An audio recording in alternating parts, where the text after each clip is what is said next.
오늘 우리에게 주시는 하나님의 말씀은 룻기 1장 1절에서 6절까지의 말씀입니다. 룻기 1장 1절에서 6절까지의 말씀입니다. 우리 한 목소리로 봉독하도록 하시겠습니다. 사사들이 치리하던 때에 그 땅에 흉년이 드니라. 유다 베들레헴의 한 사람이 그의 아내와 두 아들을 데리고 모압 지방에 가서 거류하였는데 그 사람의 이름은 엘리멜렉이요 그의 아내의 이름은 나오미요 그의 두 아들의 이름은 말론과 기럯이니 유다 베들레헴 에브랏 사람들이더라.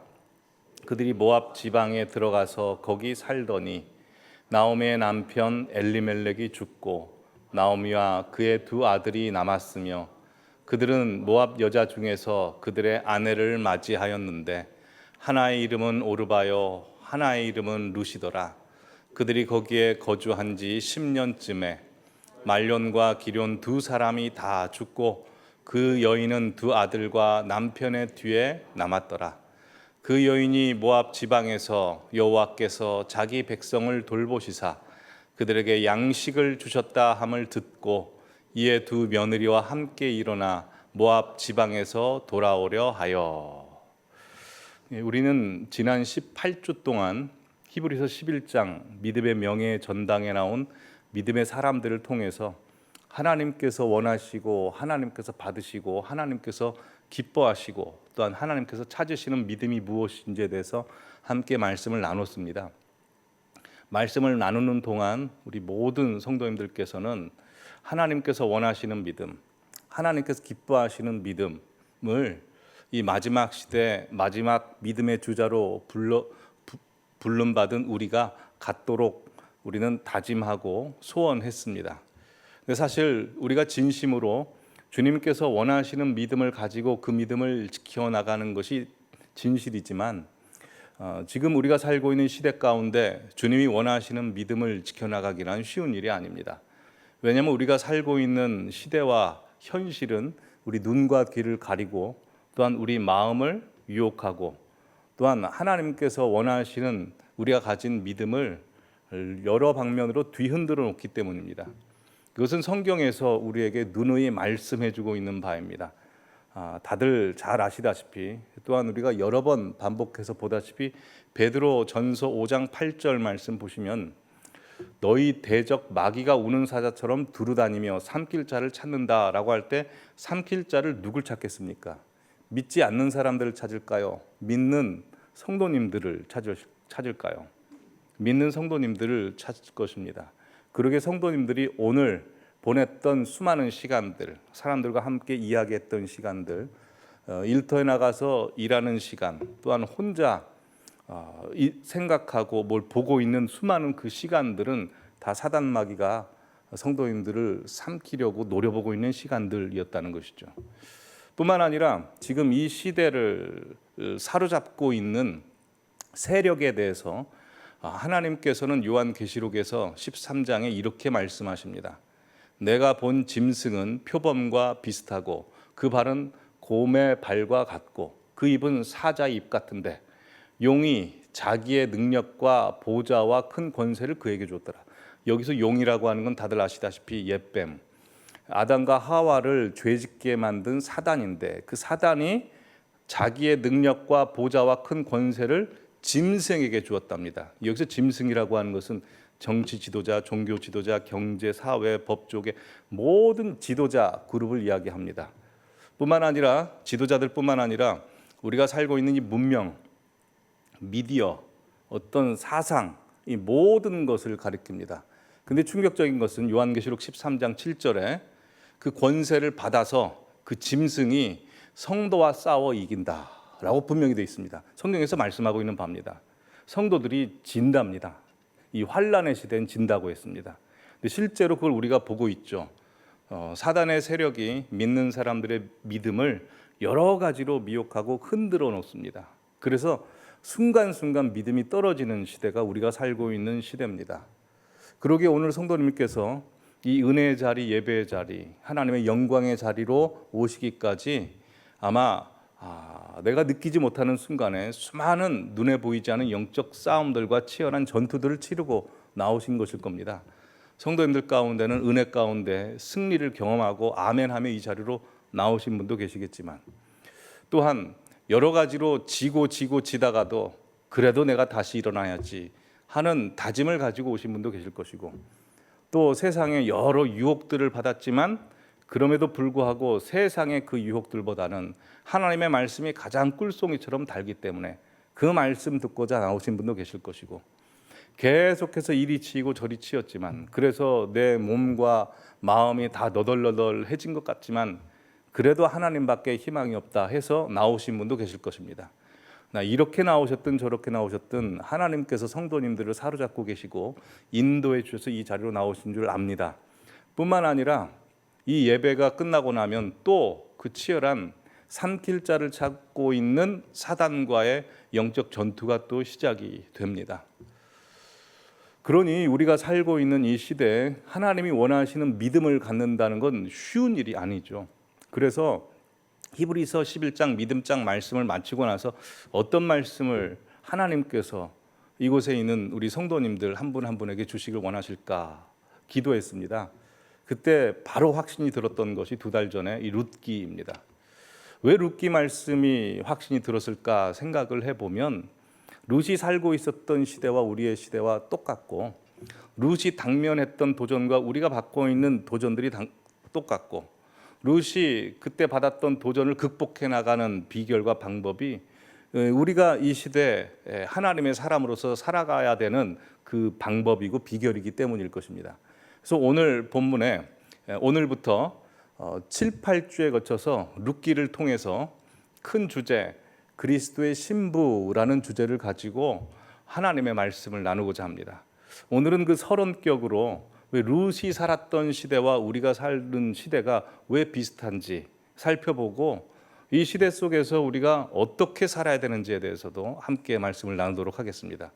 첫 번째로 룻이 살았던 시대와 우리 시대의 공통점은 사사들은 많지만 흉년과 기근이 도래한 시대입니다. 사사들은 많았지만 흉년과 기근이 도래한 시대입니다.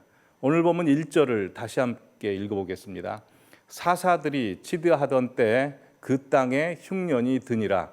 유다 베들레헴에 한 사람이 그의 아내와 2 아들을 데리고 모압 지방에 가서 거류하였는데, 우리 다 함께 읽어보실까요? 시작. 사사들이 치리하던 때에 그 땅에 흉년이 드니라. 유다 베들레헴에 한 사람이 그의 아내와 2 아들을 데리고 모압 지방에 가서 거류하였는데, 자, 사사들이 치리하던 때 흉년이 들었던 땅은 하나님께서 노예로 있었던 애굽 이스라엘 백성들에게 젖과 꿀이 흐르는 땅으로 인도하겠다 하신 그 가나안 땅을 이야기합니다. 젖과 꿀이 흐르는 땅이라는 것은 젖은 동물에게서 나오는 거죠. 또 꿀은 꽃에게서 나오는 겁니다. 꽃에게서 나온다는 것은 꽃은 열매를 맺힌다는 거죠. 그러니 젖과 꿀이 흐르는 땅은 하나님의 은혜로 말미암아 동물과 또한 식물과 곡식 모든 것이 풍성한 땅입니다. 근데 1절 말씀해 보시면 사사들이 치리하던 때에 그 땅에 흉년이 들었다라고 되어 있습니다. 그래서 2절에 1절 다시 보여주시면 유다 베들레헴에 살았던 한 사람이 그 가족들을 데리고 모압 지방으로 잠깐 피신했다라고 되어 있습니다. 여기서 베들레헴이라고 하는 것은 뜻이 빵집입니다. 빵집. 빵집에 살았던 사람들이 왜 모압 땅으로 갔겠습니까? 빵집에 빵이 없었기 때문이죠. 자, 그렇다면 왜 젖과 꿀이 흐르는 풍족한 땅이어야 하는 그곳에 흉년이 들었고 또 빵이 많아야 되는 빵집에 빵이 없게 되었을까요? 성경은 분명히 이렇게 말씀해 주고 있습니다. 신명기 28장에 보시면 하나님께서 하나님의 말씀을 듣지 아니하면 그 땅에서 어떤 일이 벌어지는지 말씀해 주시는데요. 23절에 내 머리 위에 하늘은 노시 되고 내 아래의 땅은 철이 될 것이며 여호와께서 비 대신 티끌과 모래를 네 땅에 내리시리니 라고 해서 가뭄이 온다라는 것이 첫 번째 징조입니다. 그래서 열왕기상 18장 말씀을 보시면 엘리야 시대 때 기근이 오죠.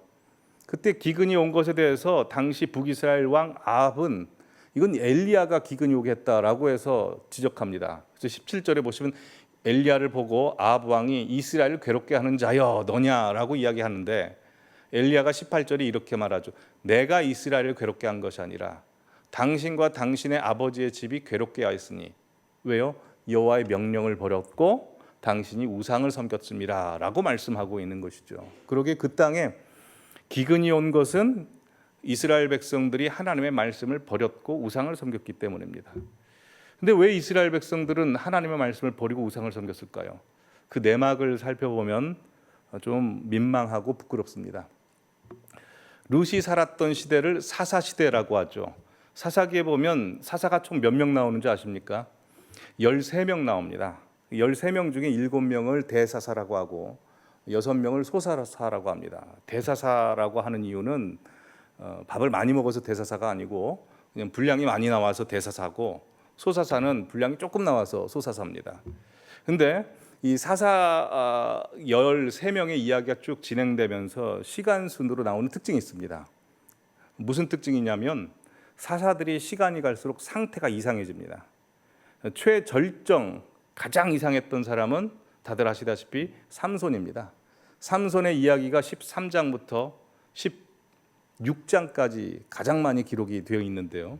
삼손은 수태고지를 받은 사람입니다. 성경에 수태고지를 받은 사람이 딱 3명밖에 없습니다. 첫 번째 예수님, 두 번째 세례요한, 그리고 삼손입니다.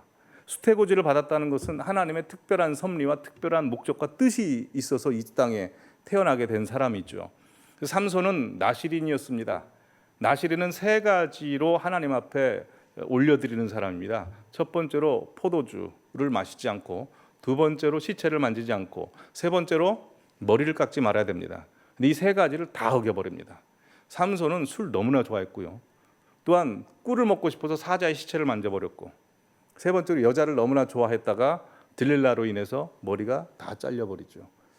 히브리서 11장의 믿음의 명예 전당에 이 삼손이 기록이 되어 있긴 하지만 그러나 하나님의 긍휼과 인도하심으로 우리에게 희망을 주시기 위해서 하나님께서 그를 불쌍히 여기서 사사로 이름이 기록되어 있지만, 그가 사사로 보냈던 대부분의 시간들은 다 그 시대가 얼마나 영적으로 타락했는지를 보여줍니다. 즉 사사라고 하는 것은 하나님을 대신하여 각 지파를 하나님의 뜻대로 대리 통치한 자인데, 하나님의 대리 통치자부터가 타락하고 변질돼 버린 것이죠. 그래서 사사기 17장부터 22장 끝까지 보시면 그 이후부터는 제사장들의 타락을 이야기합니다. 돈에 의해서 좌지우지되고, 또 가정에서 그냥 마음대로 제사장을 세워버리는 일이 있고, 또 레위인이 첩을 둡니다. 그 레위인이 원래 가난한 사람들인데 첩까지 둬가지고 이 첩 때문에 화가 나서 나중에 그 첩이 죽어서 이 시체를 나눠서 각 지파로 뿌려버리죠. 그것 때문에 각 지파가 싸움이 납니다. 그 레위인 때문에 레위인이 온 이스라엘을 분란을 일으켜 버리는 일들이 벌어지죠. 그래서 그 사사 시대의 가장 중요한 영적인 특징이 사무엘이 사사가 된, 사무엘이 마지막 사사인데 사무엘이 사사가 되기 직전에 엘리 제사장 때 그걸 말씀해 줍니다. 사무엘상 3장 1절 말씀 우리 다 함께 읽겠습니다. 아이 사무엘이 엘리 앞에서 여호와를 섬길 때에는 여호와의 말씀이 희귀하여 이상이 흔히 보이지 않았더라. 예, 특징이 무엇입니까? 여호와의 말씀이 이상해집니다. 희귀해졌답니다. 하나님께서 보시기에. 하나님께서 이 말씀을 주셨는데 이상하게 비틀어서 나온 겁니다. 왜 비틀어서 나왔을까요? 사람들 눈치 보느라고, 사람들 기분 좋게 하느라고, 그래서 자기가 얻고자 하는 걸 얻으려고 하니까. 또 두 번째는 이상이 보이지 않았다라고 되어 있습니다. 이상이 보이지 않았다는 건 뭘까요? 흔히 이렇게 표현할 수 있습니다. 설교 준비를 하는데 하나님께서 무슨 말씀을 하시는지 당최 모르겠는 겁니다. 성도님들이 좋아하는 말씀은 뭔지는 알겠는데 하나님께서 지금 이 강단에서 선포하시기 원하시는 메시지가 뭔지 목사님들이 모르는 겁니다. 그 시대가 사사시대다라는 것이죠. 사사시대를 생각해 보면 요즘 시대가 사사시대 아닌가 싶습니다. 사사들은 많았듯이 교회도 많습니다. 말씀을 전하는 저와 같은 목사님들도 많습니다. 근데 하나님께서 보실 때 이 강단에서 하나님께서 정말 선포하시기 원하시는 메시지가 선포되고 있는지, 교회는 많은데 진짜 잃어버린 영혼들을 팍팍 살려내는 그런 살아 숨쉬는 교회는 얼마나 되는지. 물론 제가 다른 목사님들이나 다른 교회를 막 지적하고 비판하고 하기에는 제 영혼과 제 영적 부분을 다듬는데 정신이 없습니다. 그리고 또 제가 사명을 그쪽으로 받지 않았기 때문에 그럴 필요도 없고, 또 다른 교회나 다른 목사님들에 대해서 이야기하는 것도 성도님들 한 분 한 분이 하나님 앞에 가까이 가는데 별 도움도 되지 않기 때문에 그런 말씀을 드릴 필요는 없습니다. 그런데 그럼에도 불구하고 하나님께서 이 시대 속에서 불꽃 같은 눈으로 교회 사이사이를 돌아다녀 보시고, 또한 주의 종들 사이사이를 다 감찰하여 보실 때 정말 하나님께서 원하시는 교회, 하나님께서 원하시는 메시지가 선포되고 있는 주의 종, 생명이, 주님께서 살리고자 하는 생명이 팍팍 살아나는 교회, 성도가 얼마나 될까 보면 그렇게 많지는 않을 것입니다. 왜냐하면 주님께서 이 마지막 시대에 믿음을 찾겠다고 하셨고, 또 일꾼을 찾고 계시다라고 분명히 말씀하셨기 때문입니다. 그래서 제 나름대로 정신을 차리기 위해서 자주 보는 설교문이 하나 있습니다. 그 설교문은 그 청교도인이었던, 다들 잘 아시는 철로 역정을 쓴 존 번연 목사님이 지은 설교문입니다. 이 설교문은 목사님들을 향해서 한 설교문인데 굉장히 무시무시합니다. 한번 보시겠습니다. 눈먼 목사들 때문에 무지한 가운데 멸망을 당하는 영혼이 얼마나 많습니까? 설교자 여러분, 여러분이 사람들에게 말씀을 전하는 일을 맡고 있습니다마는 그 일이 무슨 일인지 분간하지 못하면서 그 일을 하고 있을 수도 있습니다. 만약 당신이 지옥에 들어간 다음 당신의 교인들 전부가 그 지옥에서 다음과 같이 설교자인 여러분을 통렬하게 비난하게 된다면 얼마나 끔찍한 일이겠습니까? 라고 하고 지옥에 있는 성도가 지옥에 간 담임 목사에게 이렇게 이야기하는 겁니다. 우리가 당신의 입에 먹을 것을 제때 주지 않을까 두려워서 우리의 죄를 그대로 이야기해 주지 않았으니 그것은 감사하오만 이 저주받은 자야. 당신 혼자만 이 지옥의 구렁텅이에 빠지는 것이 부족해서 우리까지 이리로 끌고 들어왔느냐. 굉장히 무시무시합니다. 그렇지 않습니까? 이런 일이 벌어지면 절대 안 되겠죠. 이 존 번연 목사님 설교는 그냥 자기가 알아서 상상해서 지어낸 설교가 아니고 예수님께서 하신 말씀을 가지고 한 것입니다. 마태복음 23장에 보시면 예수님께서 이렇게 설교하셨습니다. 화 있을진저 외식하는 서기관들과 바리새인들이여, 너희는 교인 한 사람을 얻기 위하여 바다와 육지를 두루 다니다가 생기면 너희보다 배나 더 지옥 자식이 되게 하는도다. 예. 여러분, 그러기에 이 강단에서 말씀을 전하는 일이 얼마나 무시무시한 일인지 모릅니다. 그러기에 성도님들께서 우리 목사님들 위해서, 한국교회 목사님들 위해서 기도해 주시기 바랍니다. 하나님의 말씀을 받고 덜덜 떨고, 그 무엇보다도 하나님의 말씀을 가장 귀중히 여겨서 모든 것을 다 내어 던지고, 이 땅에 눈에 보이는 것 때문에 마음 상하고 이리저리 흔들리고 그것 때문에 화내고 하는 사람이 아니라 저 하늘나라 갈 하나님의 평가와 하나님 보좌 앞만 바라보면서 그렇게 사역하도록 위해서 기도해 주시기 바랍니다. 지금 이 시대는 말씀의 기갈의 시대라고 분명히 말씀하셨습니다. 아모스서 8장 11절 말씀 보여주시면 주 여호와의 말씀이라 보라 날이 이를지라 내가 기근을 땅에 보내리니 양식이 없어 주림이 아니요 물이 없어 가람이 아니요 여호와의 말씀을 듣지 못한 기갈이라. 지금 이 시대가 그 말씀을 듣지 못한 기갈이라 합니다. 성도님들이 좋아하는 말씀이 아니라 하나님께서 하시고 싶은 말씀이 선포되지 않는 기갈입니다. 그런데 희망은 있습니다. 말씀의 기갈의 시대에도 저와 같은 말씀을 맡은 자들이 하나님 앞에 바로 서 있으면 아무에게도 주지 않는 하나님의 메시지를 다 부어주십니다. 세례 요한입니다. 누가복음 3장 1절 2절 말씀 보시면 이렇게 기록되어 있죠. 디베로 황제가 통치한 지 15해 곧 본디오 빌라도가 유대 총독으로 헤롯이 갈릴리의 분봉왕으로 그 동생 빌립이 이두레와 드라곤이 지방의 분봉왕으로 르사니아가 아빌레네 분봉왕으로, 안나스와 가야바가 대제사장으로 있을 때, 여기까지 읽어보면 이것은 마치 우리가 뉴스에서 보듯이 미국의 대통령은 누구고 프랑스의 대통령은 누구고 모든 사람들이 주목하는 사람들에 대해서 쭉 이야기합니다. 그런데 하나님의 말씀은 누구한테 임했다는 겁니까? 안나스와 가야바가 아니고 저 빌라도나 디베로 황제가 아니고 빈들에 있는 사가랴의 아들 요한에게 임했다라고 되어 있습니다. 왜냐하면 그는 하나님 앞에 바로 서 있었기 때문에 그렇습니다.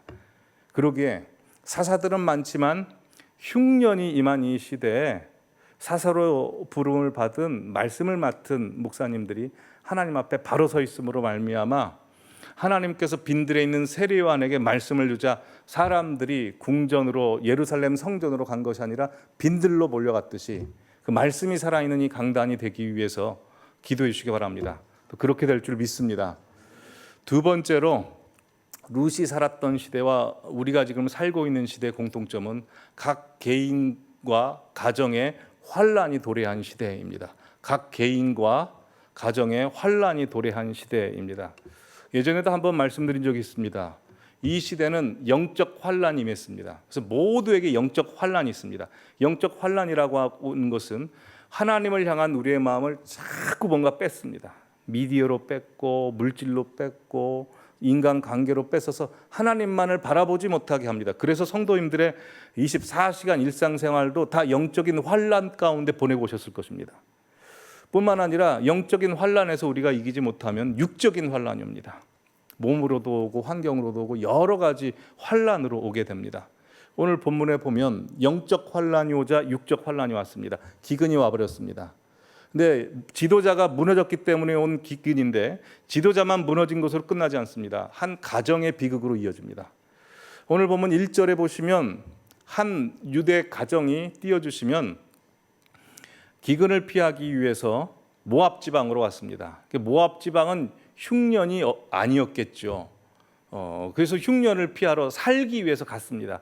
잠시 잠깐 있다 오려고 했는데 2절 말씀 보시면 그 가정의 구성원들을 이야기합니다. 엘리멜렉, 나오미, 말론, 기론 이야기하다가 맨 마지막 부분 보시면 그들이 모압 지방에 들어가서 거기 살더니라고 해서 아예 정착해버린 겁니다. 여기서부터 그 가정에 문제가 생깁니다. 3절, 4절 말씀 쭉 보여주시면 갑자기 나오미의 남편 엘리멜렉이 죽고 또 두 아들이 남았는데 두 아들이 결혼을 하여 후세를 보려고 했는데 후세를 보지 못하고 두 아들 다 죽어버렸습니다. 이 짧은 5절 속에 한 가정의 비극이 다 녹아 들어가 있습니다. 왜 이런 비극이 있었을까요?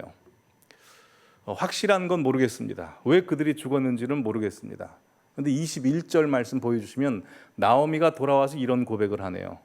나오미가 유대 베들레헴에 돌아와서 그 동네 사람들에게 나를 나오미라 부르지 말고 마라라 부르라. 나오미는 기쁨이란 뜻이거든요. 나는 기뻐할 수가 없다. 왜냐하면 나오미가 말하자면 여자 욥 아닙니까? 마라는 고통, 쓰다입니다. 난 고통이다. 왜냐하면 전능자가 나를 심히 괴롭게 했다. 21절에 보면 내가 풍족하게 나갔더니 여호와께서 내게 비어 돌아오게 하셨느니라. 여호와께서 나를 징벌하셨고 전능자가 나를 괴롭게 하셨거늘 너희가 어찌 나를 나오미라 부르냐라고 해서 말하라라고 합니다. 뭔지 모르지만 그들이 모압으로 간 것은 하나님 뜻이 아니었던 것은 분명합니다. 왜냐하면 하나님께서는 이스라엘 백성들로 하여금 하나님의 이름을 부를 수 있는 지정하신 땅 곳에서 살라고 했기 때문입니다. 이 엘리멜렉이라는 이름 뜻이 뭔지 아십니까? 하나님은 나의 왕이시다 이죠. 그리고 나오미는 기쁨, 좋은, 즐거운입니다. 즉 그 가정은 하나님을 왕으로 모시면 기쁨이 도래하는 가정입니다. 근데 하나님을 왕으로 모시지 않았습니다. 모압 땅으로 가려면 하나님께 여쭤봐야죠. 근데 그러지 않고 일단 물질적인 눈에 보이는 흉년을 피하기 위해서 떠나버린 것입니다. 거기서부터 문제가 생겼습니다. 살아보려고 떠났습니다. 근데 다 죽어버렸습니다. 얼마나 비참합니까?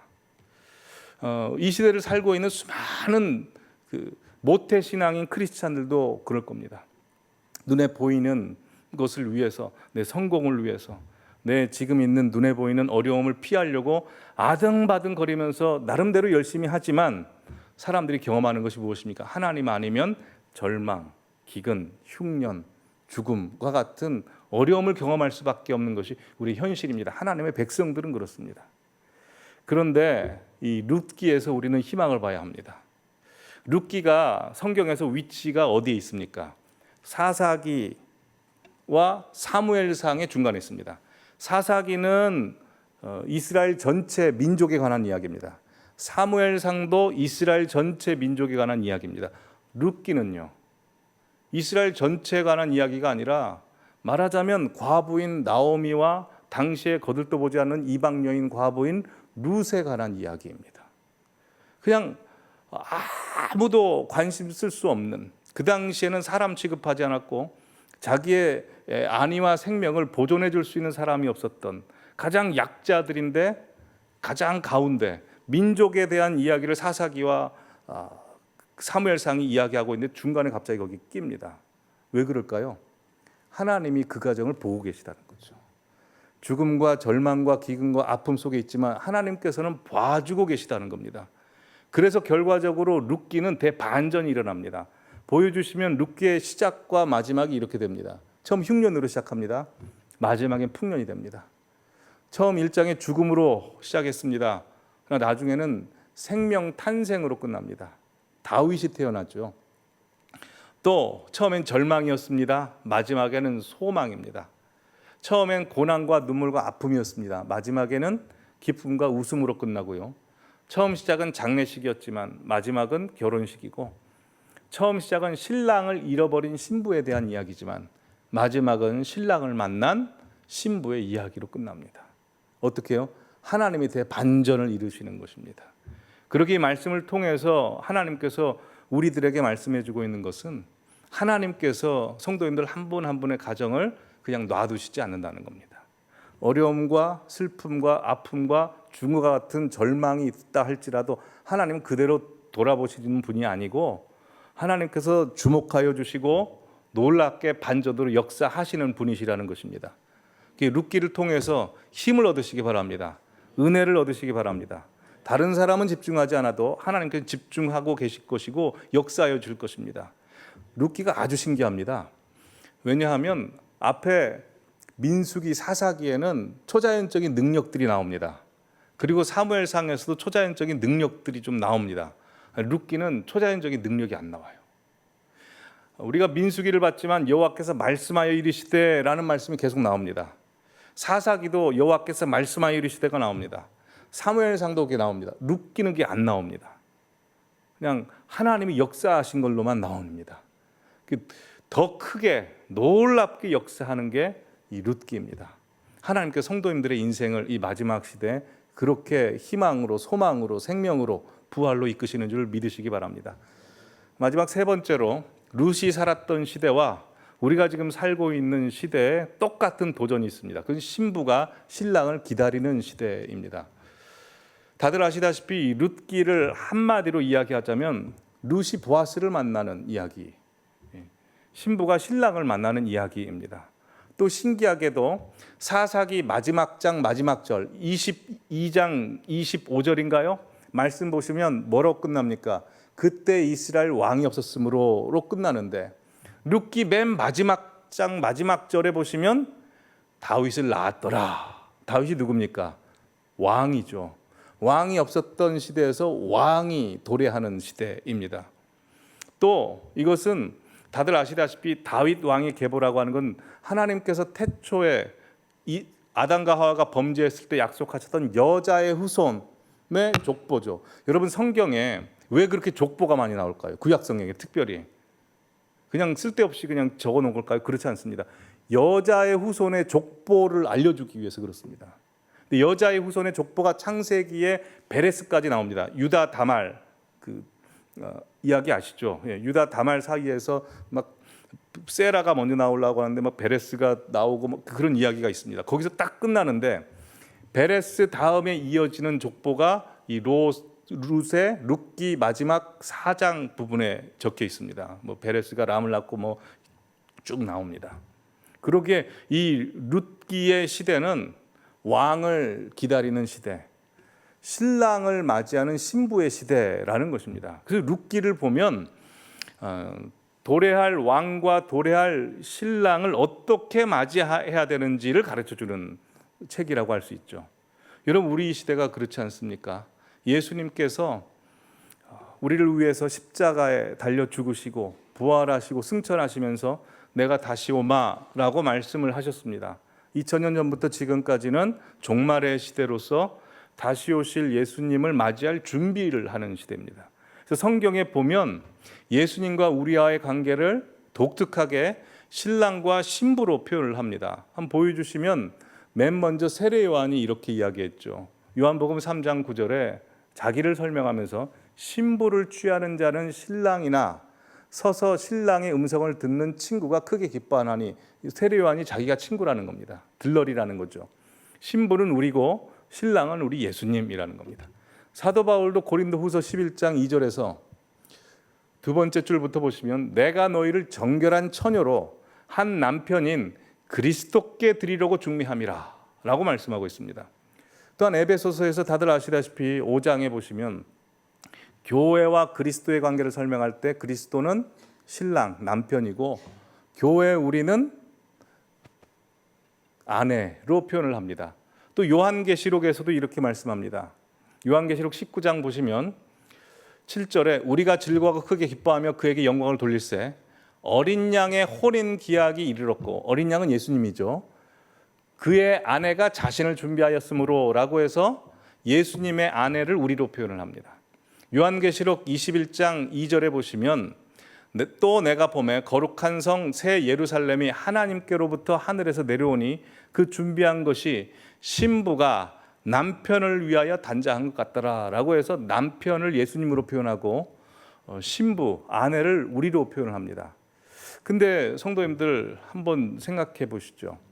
예수님이 신랑이고 우리가 신부라는 이 비유에 대해서 잘 흡수가 되십니까?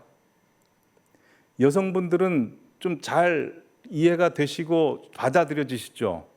근데 분명히 성경에서 예수님을 신랑이고 우리를 신부라고 표현하는데, 그리고 저 말씀을 보면서 항상 알고 있지만 저는 순간순간 이게 좀 와닿지가 않을 때가 있어요. 왜 그런 줄 아십니까? 남자잖아요. 네. 웨딩드레스 입고 화장하고 여보 이게 상상이 안 돼요. 네. 그래서 이게 예수님이 신랑이고 나는 신부라고 할 때 잠깐 읍짓읍짓 할 때가 있습니다. 우리 남성 성도님들 그럴 때 있지 않으십니까? 예, 그렇죠. 저만 그런 건 아니죠. 여성 성도님들 중에는 그러신 분 안 계시죠. 잘 받아들여지시죠. 근데 이 말씀을 쭉 묵상하다가 예수님과 우리와의 관계를 표현할 때 이 신랑과 신부로 표현하는 게 가장 애틋하고 가장 그 사이가 깊고 가장 아름답다는 느낌이 확 들었습니다. 왜냐하면 지난주에 다음 주에 결혼을 앞둔 신랑과 신부가 찾아왔습니다. 그래서 저랑 이제 만남을 가졌는데요. 신랑도 멋있고 신부도 아주 예뻤습니다. 근데 둘 딱 보는데 지금이 굉장히 좋을 때 아닙니까? 결혼을 기다릴 때. 두 모습에서 빛이 환하게 납니다. 신랑이 신부를 바라보는 눈빛, 신부가 신랑을 바라보는 눈빛, 서로 빛나 보였고 제가 볼 때 빛나 보였습니다. 그러면서 저도 생각이 났어요. 저도 2007년도 1월 달에 결혼을 하고 영락교회에서 전임 전도사 사역을 하는데요. 예배를 다 마치고 본당 1층에서 성도님들을 이제 배웅할 때 제 아내가 2층 저기서 쭉 내려왔습니다. 근데 탁 보는데 이제 심쿵해가지고 서로 환하게 이제 봤던 모양입니다. 봤던 모양인데 그 모습을 저희 담당 교구 권사님이 딱 봤습니다. 보고 저와 제 아내 모습에서 빛이 났다고, 보기 좋았다고 그렇게 말씀해 주시는 게 아직도 기억에 납니다. 그래서 제가 제 아내를 보면서 빛이 났었거든요. 근데 제 아내가 오늘 일이 있어서 없어서 다행인데요. 네. 제 아내는 기억을 못 해요. 근데 저한테 분명히 이 이야기 했습니다. 무슨 이야기냐면 연애할 때 저를 보고 제 얼굴이 빛났다고 그랬어요. 그래서 나중에 그러지 않았냐고 물어봤더니 절대 기억이 안 난다는 거예요. 근데 저만 그런 게 아니라 다른 분도 그렇게 이야기를 하시는 걸 들었습니다. 아내분들은 기억을 그걸 못 하시나 보더라고요. 근데 잠깐 빛이 났는지 하여튼 그랬습니다.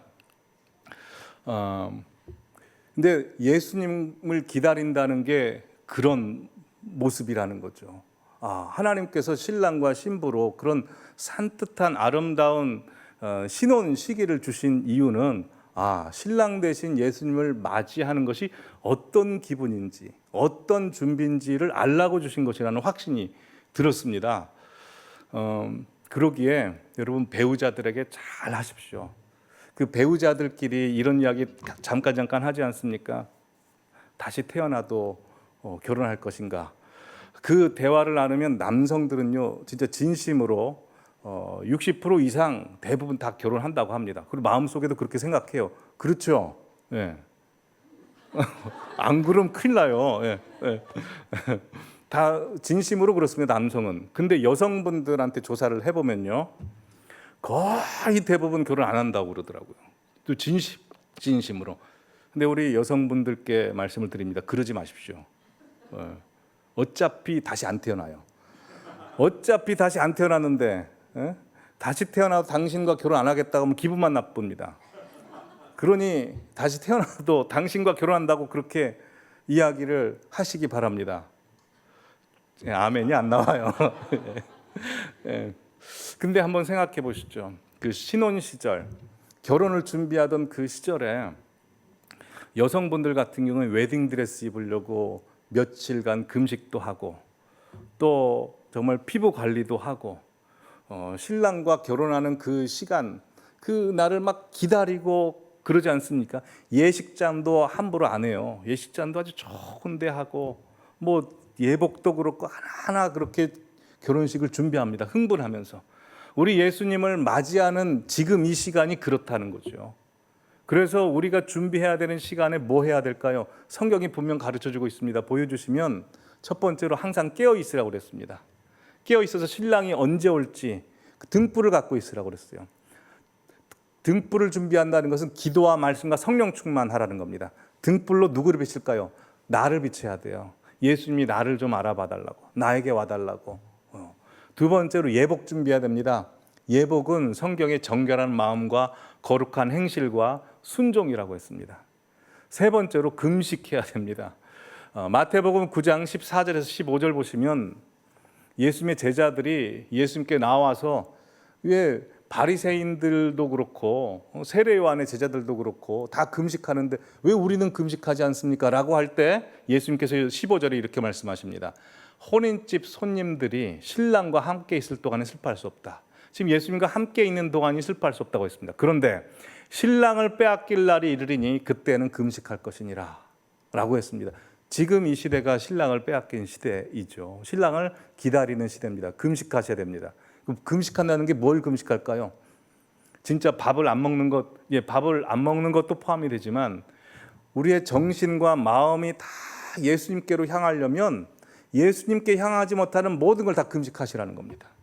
그래서 특별히 사순절 기간 동안에 뉴스 많이 보지 마십시오. 미디어도 끊으시고 드라마도 끊으시고 하나님의 말씀 들으시기 바랍니다.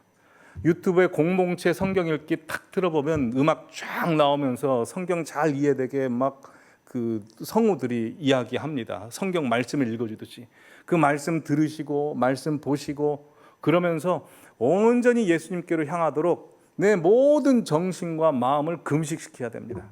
그래서 예수님만 갈망하도록 예수님만 사모하도록 그렇게 준비하시는 성도님들 되시기를 바랍니다. 자, 지금은 환난의 시대라고 했습니다. 이 환난의 시대 때 우리가 뭐 해야 될까요? 지금부터 드리는 말씀은 오늘 이곳에 계신 성도님들보다도 유튜브를 시청하고 있는 분들을 위한 말씀일 것 같습니다. 자, 6절 말씀 함께 읽겠습니다. 6절 말씀 시작. 그 여인이 모압 지방에서 여호와께서 자기 백성을 돌보시사 그들에게 양식을 주셨다 함을 듣고 이에 두 며느리와 함께 일어나 모압 지방에서 돌아오려 하여. 원래는 5절까지만 하고 그치려고 했습니다. 근데 하나님께서 마음을 주셔서 6절까지 봅니다. 자, 나오미는 가족들 다 죽었습니다. 며느리밖에 안 남았습니다. 근데 6절 말씀 다시 보시면 나오미가 했던 게 하나 있습니다. 그 절망 가운데서 뭘 하고 있었냐면 그 모압 지방에서, 이방 땅에서 여호와께서 자기 백성을 돌보고 계셨다. 그래서 베들레헴 땅에 양식을 주고 계셨다 함을 듣고 있었습니다. 이 듣고 있었다는 건 히브리어로 샤마라는 단어인데 이건 주의 깊게 계속해서 듣고 있었다는 거죠. 그 절망의 땅에서, 눈물의 땅에서도 나오미가 잘한 게 하나 있었는데 하나님께서 임재하시고 하나님께서 약속하신 땅에서 벌어지고 있는 소식을 계속 듣고 있었습니다. 그걸 듣고 있자 그 마음속에 내가 다시 한번 살아나리라 희망을 품고 아무것도 없었는데 모압 지방에서 하나님의 땅 베들레헴 그 떡집으로 다시 돌아오려고 했던 거죠. 여러분, 우리가 살아날 수 있는 비결은 딱 한 가지입니다. 예수님에 관한 소문을 들어야 됩니다. 그래서 마가복음인가요? 5장 말씀 보여주시면 혈루증 걸린 여인이 구원받은 비결이 예수의 소문을 듣고 무리 가운데로 뛰어가서 옷에 손을 대니 구원을 받습니다. 여호수아서 2장에 보셔도 여호수아서 2장에 보셔도 라합이 구원받을 수 있었던 것은 하나님의 역사를 그가 들었기 때문이죠. 우리 교회도 어려운 일들이 참 많았습니다. 그래서 잠깐 영혼이 너무 갈급해서 교회를 떠나신 분들이 계셨지요. 근데 교회에 참 힘든 일이 있었고 떠났음에도 불구하고 계속해서 유튜브로 말씀을 듣고 계시는 성도님들 중에 다시 하나님의 생명의 떡집에 떡이 넘쳐난다는 소식을 듣고 다시 오신 분들이 계십니다. 그리고 하나님께서 회복시켜 주시고 살려주시고 또한 그분들을 통해서 새롭게 또 역사하고 다른 분들을 또 살려주시는 역사를 하고 계십니다. 오늘 유튜브를 시청하고 있는 분들 중에 오늘 나오미와 같은 분들이 계실 수도 있습니다. 우리 교회를 다니셨다가 떠나신 분들, 하지만 여전히 유튜브를 통해서 말씀을 계속해서 듣고 계시는 분들이 있을 수 있습니다. 근데 쉽게 다시 돌아오실 수 없는 분들, 하나님께서 이 말씀을 통해서 말씀하십니다. 용기를 갖고 돌아오라고 하십니다. 사람 눈치 보지 말고, 지금 마지막 시대입니다. 마지막 시대 때는 강단에서 어떤 메시지가 흘러 들어오냐가 굉장히 중요합니다. 목회자도 중요하고 교회도 어떤 교회냐가 중요합니다. 하나님께서 말씀하십니다. 생명의 떡이 넘쳐나는 곳에 오라고 합니다. 나중에 하나님 앞에 천국 가서 하나님 앞에 온전히 만나시려면 생명의 떡을 드셔야 됩니다. 오시기 바랍니다. 뿐만 아니라 예전에는 어떤 교회를 다녔지만 지금은 마음에 상처가 있고 여러 가지 어려움이 있어서 나오지 못하시는 분들 역시 생명의 말씀이 나오는 교회로 오시기 바랍니다. 그래야 삽니다. 교회에 오지 않고서는, 교회에서 나오는 하나님의 말씀을 듣지 않고서는 절대 살 수 없습니다. 하나님 앞에 천국 갔을 때 하나님께 인정받고 또한 하나님의 구원의 그 천국을 경험하시려면 말씀 들으셔야 됩니다. 나오시기 바랍니다. 하나님께서 나오미의 가정을 불쌍히 여기셨습니다. 나오미의 가정을 통해서 누가 나옵니까? 다윗 왕이 나옵니다. 뿐만 아니라 예수님도 나오십니다. 하나님께서 크게 사용하실 줄 믿습니다. 자, 정리하겠습니다. 우리가 살고 있는 이 시대는 영적 환란의 시대입니다. 환란이 임할 수밖에 없는 것은 하나님의 메시지를 맡고 있는 메시지를 담당하는 자들이 하나님 앞에 바로 서지 못하기 때문에 그렇습니다.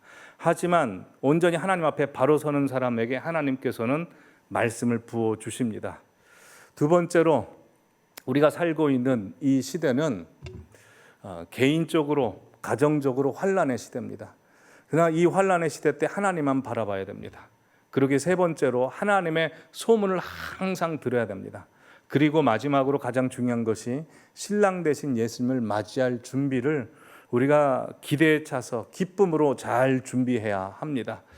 이 시간 주님여 이 손을 꼭 잡고 가소서. 고난 가운데, 어려움 가운데 주님께서 우리를 주장해 주시고 인도해 주시기를 바랍니다 하는 마음으로 주님께 소망을 두고 함께 기도하는 마음으로 찬송하겠습니다.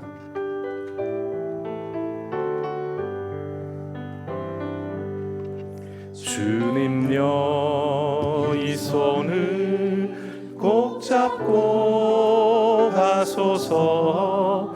약하고 피곤한 이 몸을 폭풍을 흑암소 해치사 빛으로 손잡고 날 인도하소서. 주님여 이 손을 꼭 잡고 가소서.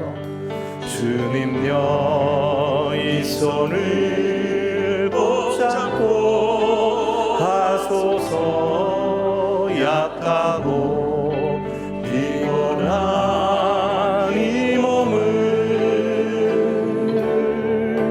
폭풍을 흑암소 해치사 빛으로 손잡고 날 인도하소서. 인생이 힘들고 고난이 겹칠 때, 인생이 힘들고 고난이 겹칠 때 주님여 날 도와주소서.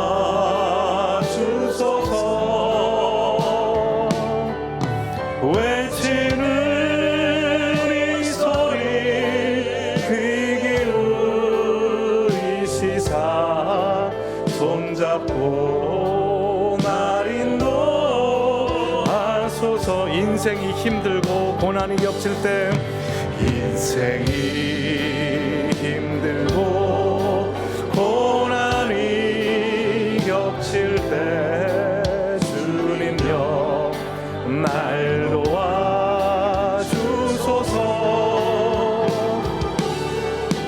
외치는 이 소리 귀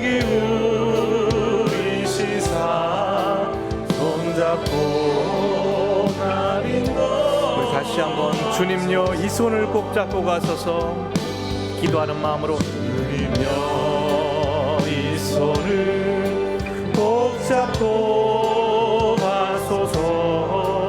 약하고 피곤한 이 몸을 폭풍을 흑암소 해치사 빛으로 손잡고 날 인도. 인생이 힘들고